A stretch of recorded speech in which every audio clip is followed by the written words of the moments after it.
tuig pero mayong buntag kaniyang tanan. So,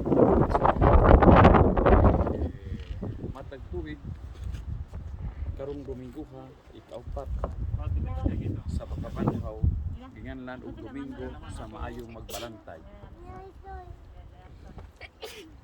Tungod kay ang ebanghelyo naghulag-hulagway man sa Ginoo maayong magbalantay tungod nini ang Santo Papa nideklarar nga karong adlaw sa bokasyon sa pagkapare o pagka maglantay. Gihawag ang tanan sa pag-ampo alang sa ilang mga magbalantay. Gihawag ang tanan sa pag-ampo alang sa ilang mga balantay sa kaobispuhan o sa kaparian. Apil nini ang mga alagad na matag tuig karong Domingo ha, ikaupat sa pagkabanhaw inganlan Domingo sa mayong magbalantay tungod kay ebanghelyo naghulagway man sa Ginoo ang maayong magbalantay. Tungod nini ang Santo Papa nagdeklarar nga karong adlaw sa bokasyon sa pagkapare kun pagkamagbalantay. Giawhag ang tanan sa pag-ampo alang sa ilang balantay sa kabisbuhan. Daghan tingali ang nagpangandoy nga pakitan sa Ginoo. Udahan usab ang gusto nga tao unta kaniadto pag-anhi sa Ginoo. Isip puli niini buot sila nga makasinati sa balaan nga nadapit nga gipuy-an, giwalihan o giantusan, gikamatyan o gibanhawan sa Ginoo. Pandaghan ang nagpuyo didto sa mga balaan nga dapit apan wala managpanuo sa Ginoo. Sa laing bahin daghang kayo ang nakakita sa personal sa Ginoo, mga saksi sa ilang mga milagro. Labi na ang mga apostoles o mga sumusunod kang Kristo. Pero subok pa maladungon daghan ang kulang sa pagsalig ngadto sa Ginoo. Musa karong Domingo ha, gawag ang tanan kita mamalan sa mayong balantay ngadto Ginoo. Nagbantay kanay kanato. Gibiyaan niya ang 99 aron papangita sa usa ka nahisalaag. Ingon ini ang dakong gugma sa Ginoo.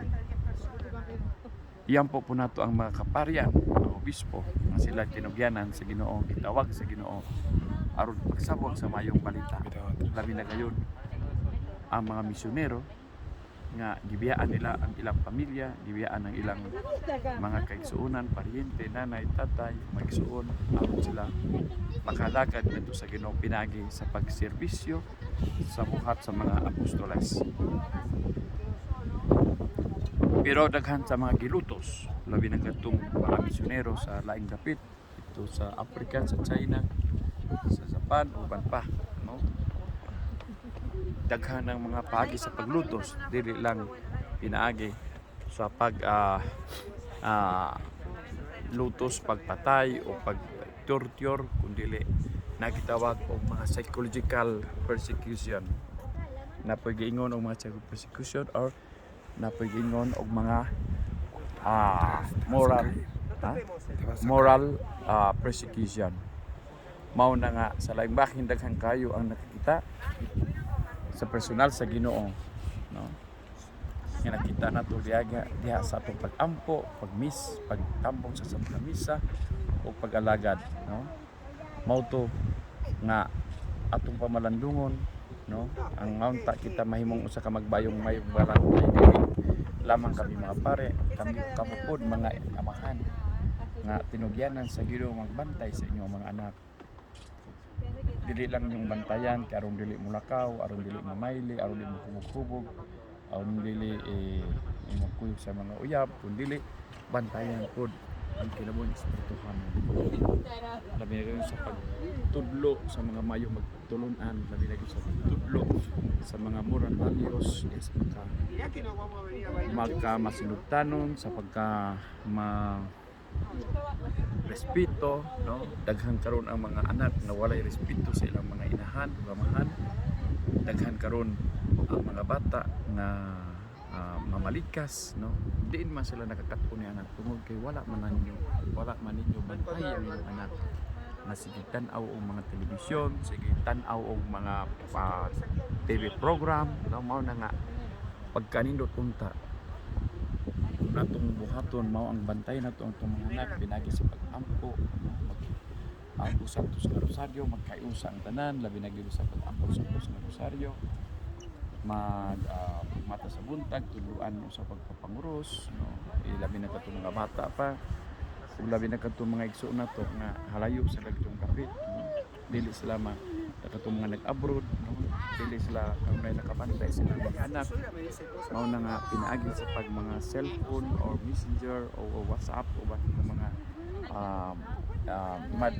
mga ring social pwede matudluan o mga ayaw nga pagtuluan, pwede matudluan o mga ayaw mga pahimang, no? Isip po sa kainahan aron ng ilang mga anak magtahod, mao ni ang magbalantay, no? Ingon po kami mga pare hinapuntayan po mi nga unta mahay mo kami usa ka pare nga among sundon mao ang pagkapari ni Kristo, no? Gibiyaan niya ang 999 aron pagpangita sa usa ka naysalaag. Kami ba nangita mi sa among mga parishioner nga wala manimba? Kami ba nangita mi sa mga parishioner nga wala anong baling sa tawag sa Ginoo aron ampo aron pagmis aron pag-rosaryo? Kami ba anong baling ba mi? Ang ba silang gitawag nga og telepono, messenger uban pa aron sila muduol sa simbahan aron makitambit sa mga gugma sa kaayo sa Ginoo? Mao ni ang usa ka pangutana namo. Nahimo ba kung usa ka mayong magbalantay ngadto sa akong mga mga parishioner sa akong mga community, isip ko sa religious community sa akong magkauban? Nahimo ba kung usa ka magbalantay isip ko sa kaamahan ngadto sa akong mga anak? Dayon tayo sa moral values, psychological moral values, Christian moral values. Mao ni ang pangutana ngayon natin tubang sa panabang sa tungod ni Maria nga tabangan ta nagpunta nga magmalampuso magmakunayon ang atong pagmayo magbalantay ngadto sa usa-usa. Salamat kang tanan. Ang Ginoo mao ang kaayo ang mayo magbalantay nagbantay ka nato para sa Amen.